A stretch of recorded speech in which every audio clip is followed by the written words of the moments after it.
Welcome students, welcome to net Shri Ram Kumar college of special education. ठीक है, और अपन जो बात कर रहे हैं वो है इंट्रोडक्शन टू डिसेबिलिटीज, यानी दिव्यांगता का परिचय। ठीक है, तो उसमें अपन बात कर रहे थे दृष्टि दिव्यांगता की। ठीक है, तो दृष्टि दिव्यांगता से जो होने वाली बीमारियां थी उस पर अपन ने कल बात की, और आज जो अपन बात कर रहे हैं वो है दृष्टि दिव्यांगता की रोकथाम अपन कैसे कर सकते हैं। ठीक है, तो बता दें कि भाई जैसे अपन ने कल बात की थी, दृष्टि दिव्यांगता है वो रोका जा सकता है। उससे जो प्रभाव है, जो लोग पीड़ित हो रहे हैं उनको धीरे धीरे जो जागरूक करके किसी भी तरीके से रोका जा सकता है। ठीक है, तो क्या है, जानकारी तथा थोड़ी सावधानी से अधिकतर बच्चों को दृष्टि अक्षमता की रोकथाम की जा सकती है। दृष्टि अक्षमता को रोकने तथा नेत्रों की उचित देखभाल करने के लिए कुछ उपाय किए जा सकते हैं। मतलब जैसे दृष्टि दिव्यांगता है उसकी जानकारी देकर, लोगों को जागरूक करके, उसके प्रति लोगों को बता करके कि भाई जैसे अपने को है वो बच्चे को है वो सही तरीके से रखना चाहिए। बच्चा जब गर्भ में होता है उसे सही पोषण देना चाहिए, आँखों की देखभाल समय समय पर करनी चाहिए। तो जो उपाय है उसके बारे में अपन पर जो विस्तृत चर्चा है वो आज करने वाले हैं। ठीक है, तो पहला है वो क्या है कि बच्चे को सुरक्षित स्वच्छ स्थान पर रखना, उसे पौष्टिक आहार देना, और दृष्टि दोष की रोकथाम का सर्वोत्तम उपाय है। मतलब कह रहा है कि भाई बच्चे को है वो पौष्टिक खाना देना, उसे पौष्टिक चीज़ों है, पौष्टिक जो पदार्थ है उनका सेवन करवाना, और बच्चे की अच्छी तरीके से देखभाल करना है ना, तो उससे दृष्टि दिव्यांगता है वो रोकी जा सकती है। ठीक है, गर्भवती माताओं बच्चों का आहार विटामिन ए से परिपूरित होना चाहिए। अब जब बच्चा गर्भ में होता है तब उसकी माता को वो पूरी तरीके से विटामिन ए की वह पूरा देना चाहिए। क्या देना चाहिए भाई? Vitamin A. विटामिन ए है वो जो उसकी कमी से दृष्टिबाधिता होती है, तो बच्चा जब गर्भ में होता है तो उसकी माता को पूर्ण तरीके से विटामिन ए है वो देना चाहिए। ठीक है, इससे क्या है दृष्टिबाधिता उसे कम से कम रोका जा सकता है। गर्भावस्था के दौरान खसरा या अन्य किसी संक्रामक रोग को संक्रमित व्यक्ति के संपर्क में नहीं जाना चाहिए। अब है जो बच्चा जब गर्भ में होता है तो उसकी माता है उसको खसरा रोग से या फिर कोई अन्य संक्रमित बीमारी है उससे संक्रमित व्यक्ति के आसपास नहीं जाना चाहिए था। क्यों? क्योंकि अगर वो पास जाएगी तो वो है तो खुद संक्रमित हो जाएगी और उसका प्रभाव बच्चे पर पड़ेगा और बच्चा दृष्टिबाधित होने की संभावनाएं रहती है। तो जब बच्चा गर्भ में होता है तो माता है उसे खसरा या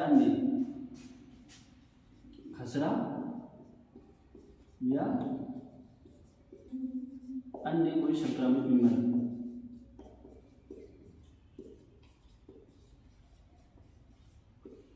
खसरा वाली संक्रमित बीमारी है उससे संक्रमित व्यक्ति है उसके पास नहीं जाना चाहिए, क्योंकि अगर वो जाएगी तो वो खुद संक्रमित होने की संभावना रहती है। ठीक है, अगला है वो है शिशुओं को संक्रामक बीमारियों से बचाने के लिए टीकाकरण किया जाना चाहिए। अब शिशु है जब बच्चा जन्म ले चुका है तो जन्म लेने के बाद है उसे जो समय समय पर जो टीके लगते हैं, जो इंजेक्शन लगते हैं, उसे समय समय पर लगवाना चाहिए ताकि बच्चा है वो किसी भी प्रकार से कोई भी संक्रमित बीमारी से संक्रमित ना हो, वो एक निरोगी रहे ताकि दृष्टिबाधिता ना हो। अगला है जब तक संभव हो बच्चे को माँ का दूध पिलाना चाहिए। बच्चा जब जन्म लेता है तब तक जितना हो सके उतनी कोशिश के अनुसार बच्चे को सिर्फ माँ का दूध पिलाना चाहिए, क्योंकि बच्चे के लिए माँ के दूध से अत्यधिक पौष्टिक कोई भी चीज़ नहीं होती है। तो माँ के दूध से बच्चा जब पोषण लेगा उससे तो उसे शरीर को जो जरूरत होती है, जो पौष्टिक पदार्थ होगी, जो पौष्टिक अवयव होगी, वो पूरे बच्चे को मिलेगी और बच्चा है वो किसी प्रकार की बीमारी से ग्रसित नहीं होगा और बच्चा स्वस्थ रहेगा। तो बच्चे को अधिक से अधिक माँ का दूध पिलाना चाहिए। ठीक है, अगला है गर्भावस्था के दौरान महिलाओं को डॉक्टर के परामर्श के बिना कोई भी दवा नहीं लेनी चाहिए। अब है कि मतलब जैसे बच्चा गर्भ में है और माँ है वो किसी भी प्रकार की दवा का सेवन कर रही है, तो वो दवा का सेवन कर रही है, वो दवा है वो एक अच्छे डॉक्टर से परामर्श यानी उसकी सलाह के अनुसार ही दवाई लेनी चाहिए। ऐसा नहीं होना चाहिए कि कोई भी दवाई है कहीं से भी उठाई, किसी मेडिकल स्टोर से, लोकल मेडिकल स्टोर से उठाई और बच्चे की माँ को दी। नहीं, बच्चे की माँ है जब वो गर्भ में होता है तो उसे अच्छे डॉक्टर की सलाह पर उसे अच्छी दवाई देनी चाहिए ताकि बच्चे को कोई प्रभाव न पड़े। अगला है वो है खसरे से पीड़ित बच्चे को विटामिन ए से परिपूरित खाद्य पदार्थ देना चाहिए, और खसरे के साथ सूख नेत्र होने का खतरा भी बढ़ जाता है।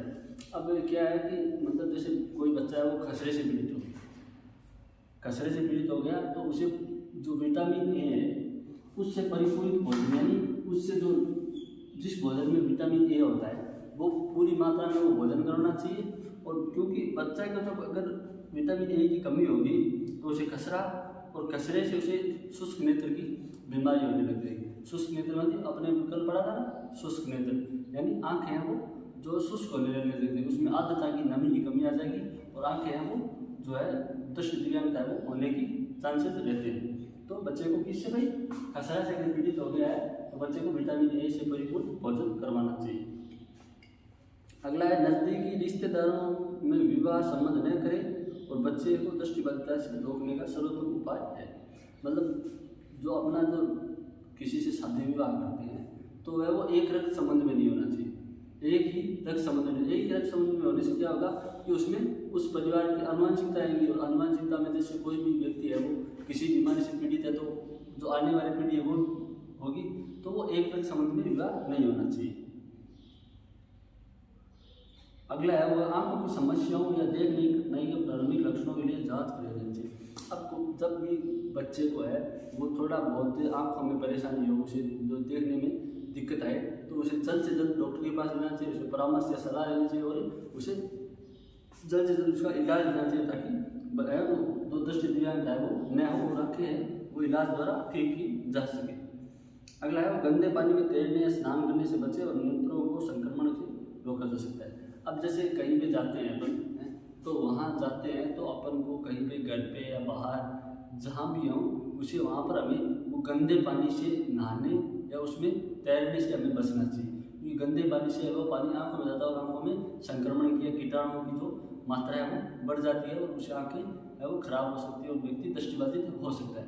तो गंदे पानी से बच कर रहिए। अगला है वो सिर की चोट से बचाव, नेत्रों की शक्ति को खतरा होता है। अब क्या होता है कि कई बार हमारे जो सर में चोट आती है, हमारे जो मस्तिष्क में चोट आती है, उससे भी है वो जो नेत्रों को जाने का खतरा रहता है या नेत्र है वो खत्म होने का खतरा रहता है। तो सर पे चोट है उसे नहीं लगने देना चाहिए, क्योंकि सर पे चोट लगेगी तो है हमें दृष्टिबाधिता का सामना करना पड़ सकता है। अगला है घर व बच्चे को साफ सुथरा रखना चाहिए। अपना घर है और जो बच्चा है उसे दोनों को साफ सुथरा रखना चाहिए, ताकि बच्चा जब साफ सुथरा रहेगा तो उसमें है वो जो कीटाणु है या बैक्टीरिया उनका प्रभाव नहीं होगा और बैक्टीरिया प्रभाव नहीं होगा तो आँखें संक्रमित नहीं होगी। तो बच्चे को और घर दोनों को साफ सुथरा रखना चाहिए। अगला है रोहे वाले व्यक्ति को पता चलते है उसे तुरंत उपचार करना चाहिए। अपने कल ने बात की थी ना, रोहे एक प्रकार की बीमारी है आँखों की, है ना। तो अगर कोई भी व्यक्ति रोह से पीड़ित है तो उसे समय पर है और ले जाकर डॉक्टर से सलाह लेकर उसे जल्द से जल्द उपचार लेना चाहिए, ताकि है वो रोहे के बाद में आप व्यक्ति को दृष्टिबाधित होने से बच जाए। ठीक है।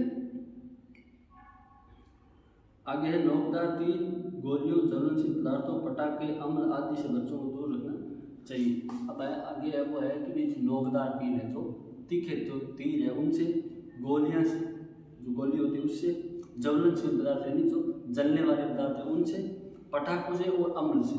अम्ल ना, अम्ल होता है ना, क्षार और अम्ल ना, तो अम्लों से बच्चों को दूर रखना चाहिए, क्योंकि ये आंखों के लिए हानिकारक वस्तुएं होती है। इसे बच्चों से दूर रखें ताकि बच्चे हैं उन्हें किसी प्रकार की हानि न पहुंचे। अगला है आंखों में चोट प्राय बच्चों की दृष्टिहीनता का कारण बन जाती है, इसलिए बच्चों को चोटों से बचा कर रखना चाहिए। अब क्या होता है कि बच्चे कहीं खेल रहे हैं, जहाँ नहीं या एक दूसरे लड़ रहे हैं, एक बच्चे हैं जो बचपन में किसी से लड़ाई कर लेते हैं, लड़ाई करते वक्त किसी आँख में चोट आ गई या फिर किसी अन्य कारण से या किसी वस्तु से जब आँखों में चोट आ गई तो भी एक बच्चा है वो दृष्टिबाधित हो सकता है। तो बच्चों को चोटों से बचा कर रखना चाहिए। ये है वो है दृष्टिबाधिता के दिव्यांगता को रोकने के उपाय। ठीक है। अब अपन बात करते हैं प्रबंधन, मैनेजमेंट।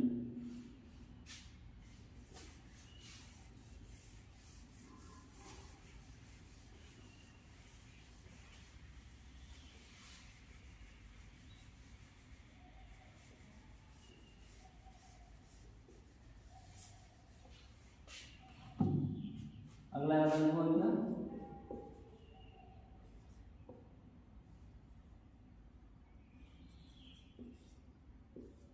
प्रबंधन, यानी दृष्टिबाधित बच्चों को उसका प्रबंधन क्या है, कैसे किया जाए। कोई भी बच्चा दृष्टिबाधित हो गया तो उसका प्रबंधन कैसे किया जाए, उसका मैनेजमेंट कैसे किया जाए। अगला है वो है दृष्टिबाधिता की पहचान के पश्चात हमें उनकी क्षमता, स्तर, अभिरुचि तथा सामाजिक क्षमता के साथ बच्चे को उपलब्ध शैक्षिक व्यवस्था की स्थापना करनी चाहिए। अब क्या है कि कहने का मतलब इसमें क्या है कि बच्चा है कोई भी किसी प्रकार का बच्चा है वो दृष्टिबाधित है या फिर दृष्टिबाधित किसी वजह से हो गया, तो जब दृष्टिबाधित हो गया है तो उसे मतलब उसकी जो शिक्षा का स्तर है, उसकी जो अभिरुचि है, उसकी रुचि है, उसके अनुसार उसकी योग्यता को पहचान कर उसे योग्य करना चाहिए। अब जैसे बच्चा है, किसी भी वजह से कोई भी कारणों से वो दृष्टिबाधित हो गया। अब दृष्टिबाधित हो गया बच्चा, तो उसकी जो क्षमता है उसे पहचानिए कि बच्चा खेलने में तेज है, बच्चा कोई अन्य कार्य में तेज है, बच्चा पढ़ाई करने में तेज है। तो उसे जो जिस भी क्षेत्र में वो रुचि है उसका जो स्तर है उसके अनुसार उसका प्रबंधन करना चाहिए, ताकि वह बच्चा आगे जाके योग्य बन सके, अपने आप पर निर्भर रहे, दूसरे पर कोई प्रकार निर्भरता न हो। तो प्रबंधन के लिए जो उपाय दिए गए अपन उन उपायों पर बात करेंगे। तो पहला उपाय तो आप सभी को पता है, विशेष विद्यालय।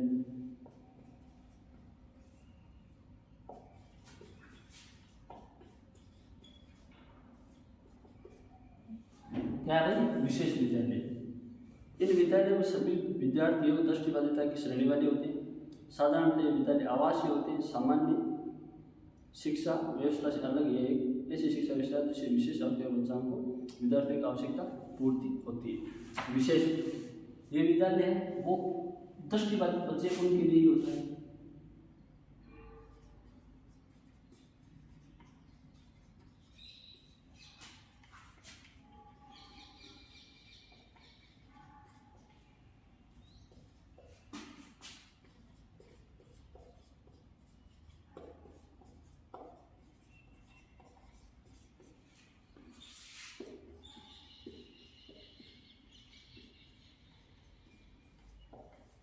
ये विद्यालय और दृष्टिबाधित बच्चे उनके लिए होता है। इनमें जो दृष्टिबाधित बच्चे वही रहते हैं। तो जो विशेष विद्यालय है वो उन विशेष बच्चों के लिए होते हैं, और ये विशेष बच्चे दृष्टिबाधित बच्चे होते हैं, और ये बच्चे उन्हीं के लिए विद्यालय होते हैं, और उनमें वही बच्चे रहते हैं जो दृष्टिबाधित होते हैं, ताकि बच्चा है वो एक अपने जैसे माहौल में रह सके, अपनी जैसी शिक्षा प्राप्त कर सके। और ये विद्यालय आवासीय होते हैं। क्या होते हैं भाई? आवासीय होते हैं। आवासीय होते हैं। आवासीय मतलब बच्चा है वो विद्यालय में रहता है, वहीं पे रहता है, वहीं पे उसकी जो बाकी कार्य से जैसे खाना पीना सोना सभी विद्यालय में रहता है, पढ़ाई भी विद्यालय में करता है। इससे क्या होता है कि इन विद्यालयों से बच्चा है वो अच्छी तरीके से शिक्षित होगा। इनकी जो पढ़ाने की जो प्रणाली है वो भी इनके अनुसार ही होगी। एक तो सामान्य बच्चे के साथ पढ़ेगा तो सामान्य बच्चे की प्रणाली उसकी प्रणाली शिक्षा प्रणाली सेम थोड़ी की नहीं होगी, क्योंकि सामान्य बच्चे की तरह ये पढ़ नहीं सकते, क्योंकि ये दृष्टिबाधित है तो ये सामान्य बच्चे की तरह नहीं पढ़ सकता है। तो इन विद्यालयों में इनको पढ़ाने के लिए अलग से शिक्षा प्रणाली होती है, और ये बच्चे हैं वो यहीं पे रहते हैं, और उन्हें जो है शिक्षा के स्तर पर योग्य बनाया जाता है, उन्हें शिक्षित किया जाता है। किसमें? जो विशेष विद्यालय इनमें। ठीक है। अगला है वो है एकीकृत विद्यालय।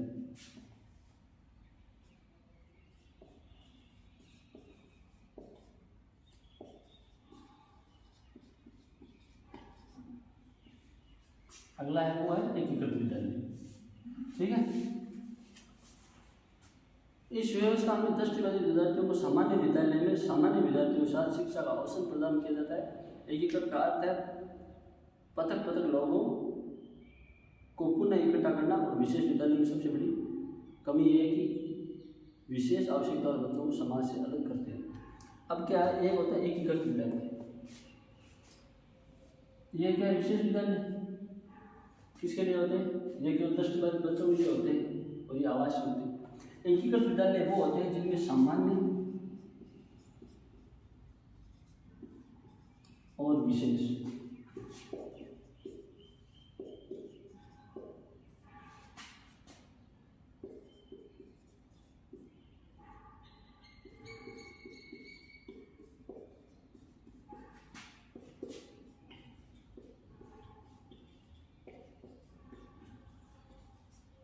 इनमें क्या होता है कि सामान्य और विशेष बच्चे दोनों साथ में शिक्षा लेते हैं। दोनों का जो शिक्षण कार्य है वो दोनों का साथ में चलता है। इससे क्या होता है कि बच्चा है वो अपने आप को अलग महसूस नहीं करता है। एक बच्चा है वो अगर दृष्टिबाधित होगा, अगर वो सामान्य बच्चों के साथ रहेगा तो वो खुद को उनके जैसा महसूस करेगा। ये थोड़ी एक बच्चा है जो उसे अपने आप को है जो वो लो कॉन्फिडेंट करेगा नहीं, क्योंकि वो सामान्य बच्चों के साथ रहता है, उनके साथ ऐसा व्यवहार करता है तो होता है। अब विशेष शिक्षकों विशेष विद्यालयों की सबसे बड़ी कमी ये है कि ये बच्चे को समाज से अलग कर देते हैं। विशेष विद्यालय ना, विशेष विद्यालय ये बच्चे को समाज से अलग कर देते हैं, क्योंकि वो सामान्य व्यक्तियों के साथ रहता ही नहीं, वो समाज के व्यक्तियों से वो अपने जैसे बच्चों के साथ रहता है, तो जब वो सामान्य व्यक्तियों के बीच में आता है तो उसका मोरल डाउन हो जाता है। मोरल डाउन हो जाता है तो वो अपने आप को थोड़ा अलग महसूस करने लगता है। ठीक है, तो ऐसा एकीकृत विद्यालय में, क्योंकि एकीकृत विद्यालय में बच्चा है वो सभी के साथ रहता है तो वो कॉन्फिडेंट रहता है।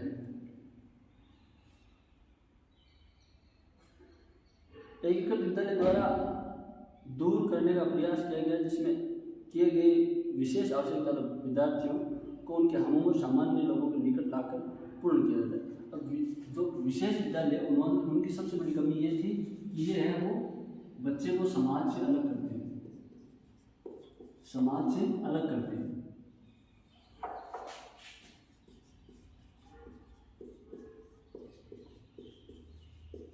ये बच्चे समाज से अलग करते हैं, परंतु जो एकीकृत विद्यालय इनको बनाकर ये कमी पूरी की गई, ये कमी है वो पूरी की गई है। किसे? एकीकृत विद्यालय से। क्योंकि एकीकृत विद्यालय में रहेगा बच्चा है तो वो अपने हम उम्र के सामान्य बच्चों के साथ रहेगा, उनकी तरह व्यवहार करेगा, वो समाज से जुड़ेगा, वो लोगों की जो समाज की जो क्रियाएं हैं, प्रतिक्रियाएं हैं, उनमें भाग लेगा, तो बच्चा है वो खुद को अलग महसूस नहीं करेगा। एकीकृत शिक्षा व्यवस्था के अनेक प्रारूप विकसित किए गए जिनके माध्यम से दृष्टि शिक्षा ग्रहण कर सकते हैं। अब एकीकृत विद्यालय के अनेक प्रारूप है, अनेक तरह की स्कूलेज हैं जो इन एकीकृत विद्यालय की तरह है, और वो बच्चों को दृष्टिबाधित बच्चों को शिक्षा प्रदान करती है ताकि बच्चा है वो समाज से जुड़ा रहे, खुद को अलग महसूस ना करे। तो ये है एकीकृत विद्यालय। ठीक है, जिसमें सामान्य और विशेष बच्चे दोनों साथ में शिक्षा देते हैं। अगला है वो है समावेशी विद्यालय।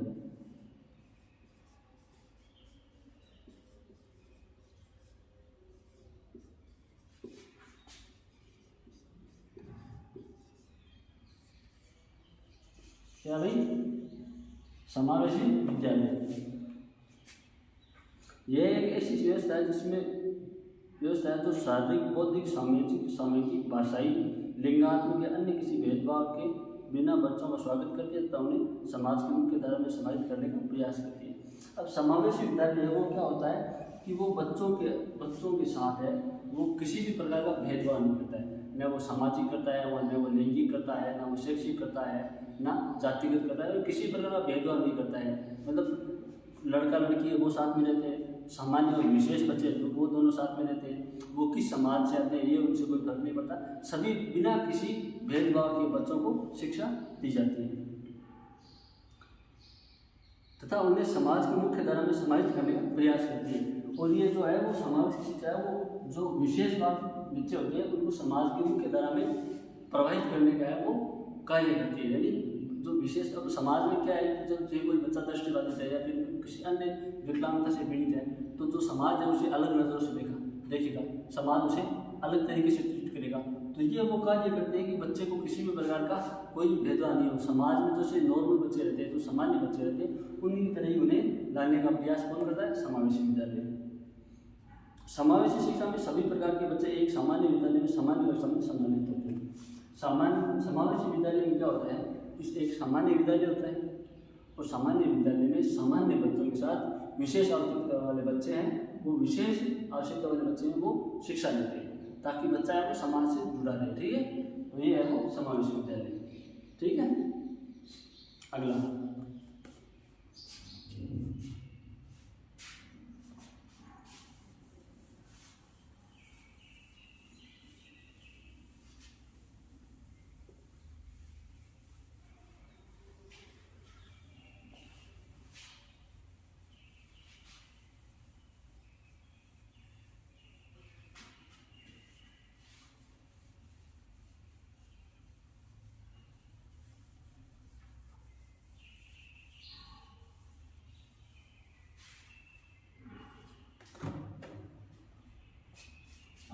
प्रबंधन भी है।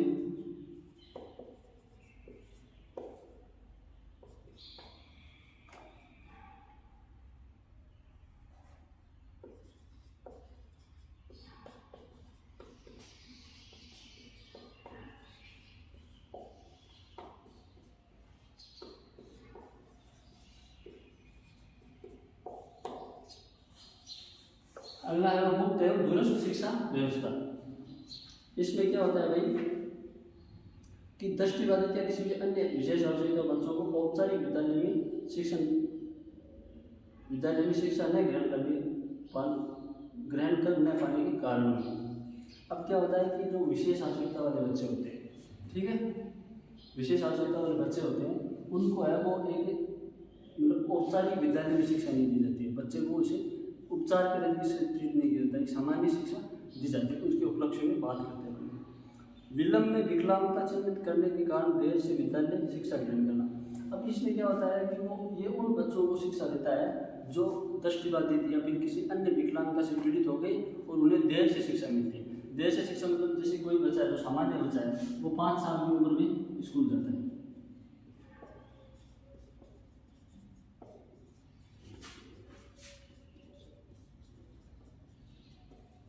5 साल की उम्र में स्कूल जाता है, परंतु ये सामान्य है, ये सामान्य है, ठीक है, सामान्य बच्चा है। परंतु जो कोई विशेष आवश्यकता वाला बच्चा है उसे 10 साल से स्कूल में भेजते हैं या फिर इससे अधिक।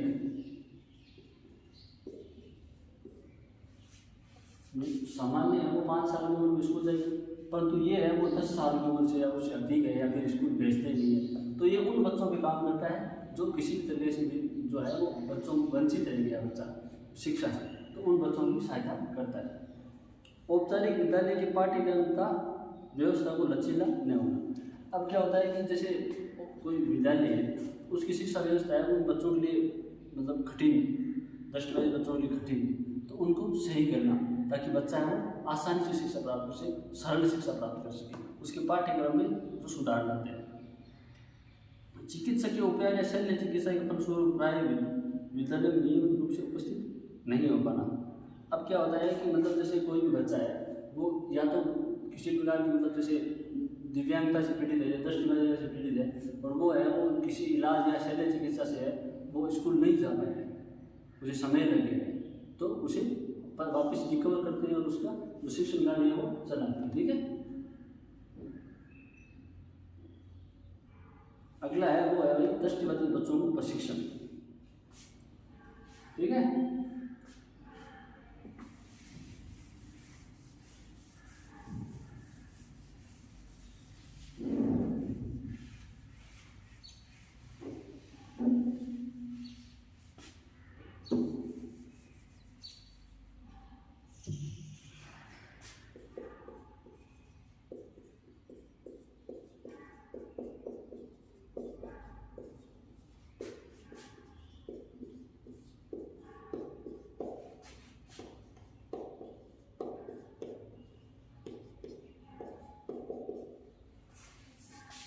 क्या होता है अगला टॉपिक है वो क्या है दृष्टिबाधित बच्चों को प्रशिक्षण, यानी जो बच्चा है वो दृष्टिबाधित हो गया है तो उसे हम प्रशिक्षण कैसे दें, उसे शिक्षण कैसे दें, तो उसके बारे में बात करते हैं।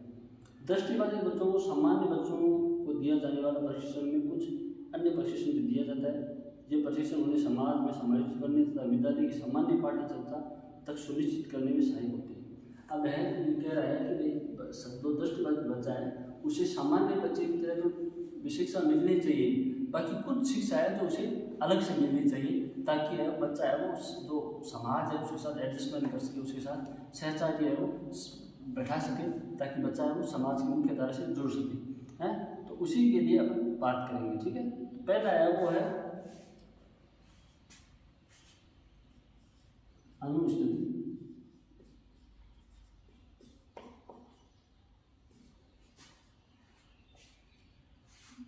अनुस्थिति ज्ञान चलिए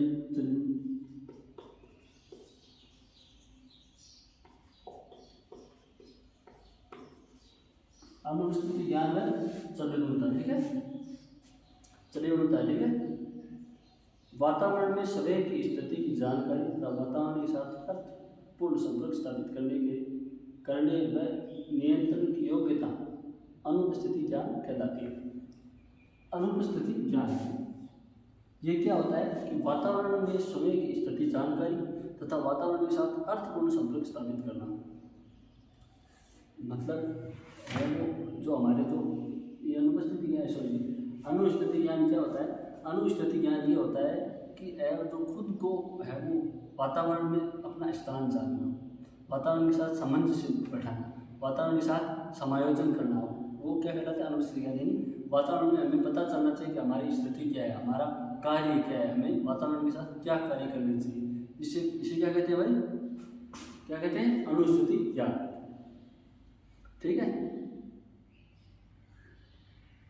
वातावरण में एक स्थान से दूसरे स्थान पर स्वतंत्रपूर्वक तथा सफलतापूर्वक आवागमन करने की योग्यता चलनीयता कहलाती है। वातावरण में एक स्थान से दूसरे स्थान पर आना जाना, यहाँ से चलकर वहाँ जाना, जैसे किसी भी जगह से दूसरी जगह जाना, वातावरण में जो परिभ्रमण करना है, वातावरण में घूमना फिरना है, वो क्या कहलाता है? वो कहलाता है चलनीयता। क्या कहलाता है भाई? चलनीयता। ठीक है।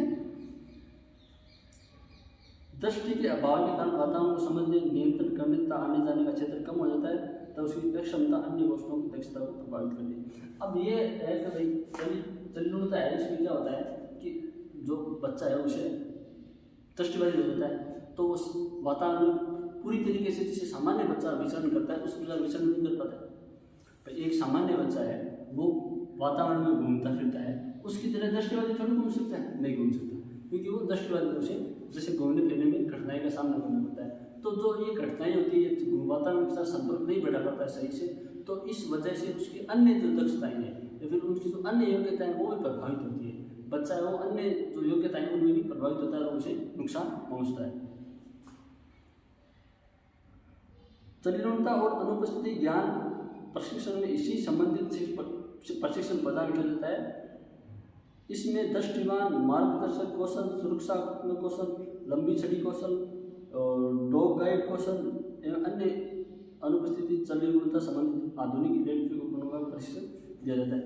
अब इसमें क्या होता है? इसमें क्या होता है कि जब बच्चा दृष्टिबाधित हो जाता है, दृष्टिबाधित हो जाता है तो उसे वातावरण में जो घूमने फिरने की जो प्रशिक्षण है वो दिया जाता है। जैसे दृष्टिमान मार्गदर्शक, पहला है वो होता है दृष्टिमान मार्गदर्शक, यानी एक उसका मार्गदर्शक होना चाहिए तो दृष्टिमान होना चाहिए, जिसकी दृष्टि होनी चाहिए। कोई बच्चा दृष्टिबाधित है और मैं उसका दृष्टिमान मार्गदर्शक हूँ, मतलब मैं उसे वातावरण में विचरण कराऊंगा ताकि बच्चा है वो वातावरण के साथ सामंजस्य बैठा सके। ठीक है। दूसरा है वो है मार्गदर्शक सुरक्षात्मक कौशल। दूसरा है वो है सुरक्षात्मक कौशल, यानी बच्चा है वो कहीं अकेला निकल गया तो उसे खुद की सुरक्षा होनी चाहिए, उसको अपनी खुद की सुरक्षा करने का कौशल आना चाहिए, ताकि जिससे है वो बच्चा है अपने को जो हानि पहुंचती है, वो बच्चे को हानि पहुंचती है उससे बच सके। है जैसे बच्चा चल रहा है और सड़क पर किसी से टकरा गया, गिर गया, से चोट लगी, ऐसा नहीं होना चाहिए, वो खुद की सुरक्षा कर पाना चाहिए। ठीक है। अगला है वो है लंबी छड़ी कौशल। लंबी छड़ी कौशल मतलब उसे लंबी छड़ी द्वारा चलना सिखाया जाता है। एक उसके हाथ में लंबी छड़ी दी जाती है और इससे वो ऐसे आगे करके चलता है। ठीक है, वो कहते हैं लंबी छड़ी कौशल। अगला है वो है डॉग गाइड कौशल। और अगला जो दृष्टिबाधित बच्चे को वातावरण में संपर्क करने के लिए जो कौशल दिया जाता है वो होता है डॉग गाइड कौशल, यानी एक कुत्ते के द्वारा उसे गाइड किया जाता है। एक समझदार कुत्ता होता है, उसे हाथ में पकड़ा दिया जाता है और वो बच्चा है वो जो कुत्ता है वो उस बच्चे को है वो लेकर चलता रहता है। बच्चा है उसे, वो कुत्ता है वो उस बच्चे को गाइड करता है। ठीक है, तो ये होता है डॉग गाइड कौशल। और अन्य भी अनुस्थिति और चलनीयता संबंधित आधुनिक इलेक्ट्रॉनिक उपकरणों का प्रशिक्षण दिया जाता है। अब अगला है वो कह रहा है कि कुछ और भी उपकरण होते हैं, ये तो होते हैं, और कुछ आधुनिक इलेक्ट्रॉनिक उपकरण होते हैं, उसके द्वारा भी बच्चा है वो ये चलनीयता या वातावरण के साथ है वो संपर्क बनाने के साधन है उसको काम में ले सकता है। तो इसमें क्या होता है, बच्चे को है वो चलने के लिए और जो वातावरण में विचरण करने के लिए जो प्रशिक्षण दिया जाता है वो इसमें होता है। ठीक है, अगला है वो है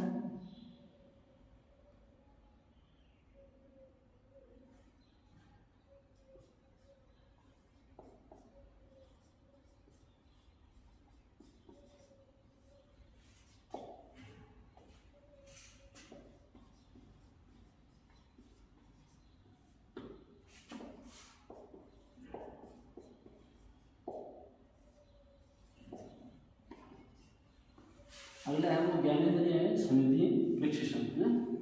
इसमें क्या होता है कि दृष्टि शक्ति होने के कारण नेत्र जैसी महत्वपूर्ण इंद्रिय प्रभावित हो जाती है। अब व्यक्ति है जब कोई दृष्टिबाधित हो सकता है तो उसकी नेत्र जैसी महत्वपूर्ण इंद्रिय है वो प्रभावित हो जाती है, वो चली जाती है। मतलब जो हमारी सबसे प्रभावशाली जो है इंद्रिय वो क्या है, आँख, नेत्र, क्योंकि इससे हमें वो समाज को देखते हैं, लोगों को देखते हैं, जो प्रकृति है उसका आनंद लेते हैं उसे देखने का, और यही जो बाधित हो जाती है तो ये तो सबसे महत्वपूर्ण है, तो इससे हो जाती है प्रभावित। इस स्थिति में शेष इंद्रिय तथा अविशिष्ट दृष्टि का प्रयोग द्वारा वातावरण के साथ संपर्क किया जा सकता है। अब क्या है कि मतलब इंद्रिय है, एक इंद्रिय तो चली गई, नेत्र है वो तो चला गया, अब बचा क्या,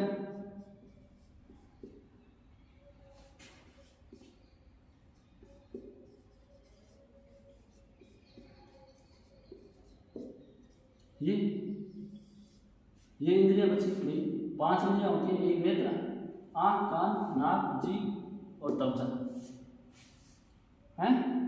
अब ये तो कट गई, बच गया ये। तो इस ज्ञानेंद्रिय प्रशिक्षण में क्या होता है कि इस द्वारा व्यक्ति है वो वातावरण, इन जो बाकी इंद्रिय हैं इनके द्वारा है वो वातावरण के साथ है वो सामंजस्य स्थापित करता है। इन नेत्र, इन जो इंद्रियां हैं इन इंद्रियों के द्वारा ये व्यक्ति है वो वातावरण से संपर्क करता है और विचरण करता है, ठीक है। ज्ञानेंद्रिय का सही आधिकारिक प्रयोग संबंधी प्रशिक्षण ज्ञानेंद्रिय संवेदीय प्रशिक्षण कहलाता है। अब जो इन इंद्रियों द्वारा बच्चा है, इन इंद्रियों द्वारा बच्चा जब वातावरण के साथ सामंजस्य स्थापित करता है उसे क्या कहते हैं, ये कहते हैं ज्ञानेंद्रिय संवेदीय प्रशिक्षण। यानी इनके द्वारा बच्चा है वो वातावरण का संपर्क करना शुरू कर देता है, तो उसे ज्ञानेंद्रिय और संवेदीय प्रशिक्षण कहते हैं। इस प्रशिक्षण में उसकी शेष इंद्रिय तथा अवशिष्ट दृष्टि का सर्वाधिक तथा सर्वोत्तम प्रयोग करना सिखाया जाता है। इसमें क्या होता है, इस प्रशिक्षण में क्या होता है कि बच्चे को इन जो बाकी जो इंद्रियां हैं इनके द्वारा है बच्चे को वातावरण के साथ घुल मिल जाने का प्रशिक्षण दिया जाता है कि वो विचरण कैसे कर सके, जिससे वह आसपास के वातावरण की उचित जानकारी तथा अनुभव प्राप्त कर सके। दृष्टिहीन बच्चे को ज्ञानेंद्रियों का प्रशिक्षण दिया जाता है, ठीक है। तो इस बच्चे को अन्य जो ज्ञानेंद्रिय है उसके द्वारा बच्चे को है वो जो प्रशिक्षण दिया जा सकता है ताकि बच्चा है वो वातावरण के साथ उसकी उचित जानकारी प्राप्त कर सके, उस वातावरण का अनुभव प्राप्त कर सके, ठीक है। अब इसमें देखिए स्वर्ण कान में आ गया, स्पर्श त्वचा में आ गया, घ्राण नाक में आ गया और स्वाद यानी जीभ में आ गया। इन चीजों द्वारा वो बच्चे को प्रशिक्षण दिया जाता है ताकि बच्चा वो वातावरण के साथ। अगला है वो है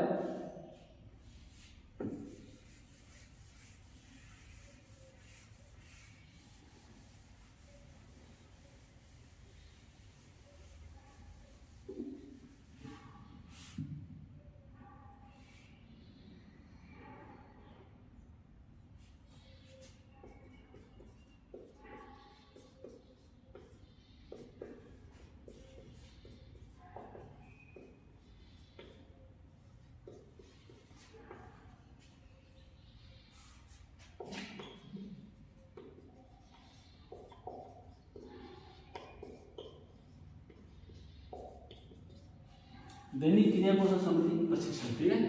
इसमें क्या होता है कि दैनिक क्रिया कौशल प्रशिक्षण के अंतर्गत वे कौशल आते हैं जो विशेष आवश्यकता वाले बच्चों को रोजमर्रा की जिंदगी क्रियाओं को बिना किसी सहायता के करने का योग्यता प्रदान करता है। अब दैनिक क्रिया कौशल संबंधी प्रशिक्षण क्या होता है आपको पता है। दैनिक क्रिया कौशल संबंधी प्रशिक्षण वो होता है जिसमें बच्चा है वो दैनिक क्रियाकलाप है, जो रोजमर्रा की क्रियाकलाप है उनको बिना किसी की सहायता के, बिना किसी की मदद के वो पूरा करने का प्रशिक्षण दिया जाता है। जैसे दैनिक क्रियाकलाप मतलब जैसे नहाना, खाना खाना, बैठना, थोड़ी दूर चलना या फिर अन्य है शौच करना, ये जो दैनिक क्रियाकलाप है इनको करने का प्रशिक्षण दिया जाता है ताकि बच्चा है वो बिना किसी की सहायता के दैनिक क्रियाकलाप है वो कर सके, ठीक है। तो इसमें ये कौशल दिया, इस कौशल में क्या दिया जाता है कि बच्चा वो रोजमर्रा की जिंदगी का कार्य है जो वास्तविक जीवन में दिन में हमें हर व्यक्ति करता है, वो कार्य जो करता है उसका शिक्षण किस में दे सकता है, दैनिक क्रिया कौशल संबंधी प्रशिक्षण, ठीक है। तो ये बच्चे को प्रशिक्षण दिया जा सकते हैं। अब आगे है, आगे अपन बात करेंगे, वो करेंगे भाई